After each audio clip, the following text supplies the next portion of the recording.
eh. Ito? Oo. Tol, alam mo ba, 10 tao ang namatay para makuha yung batong yan. Ano ba yan?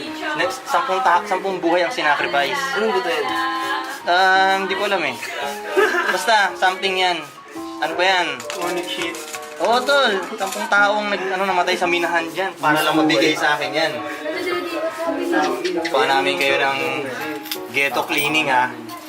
Ito ang ghetto cleaning. Kailangan nyo lang ng mainit na tubig at saka joy.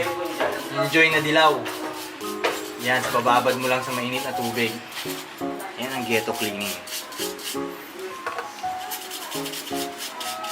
Hindi nyo lang ma-appreciate yung kulay ngayon kasi yung ilaw nila purong dito fluorescent eh.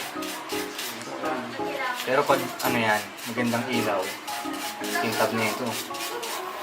Nililinis ko yung pinto ko dahil may pupuntahan tayong big shit ngayon eh.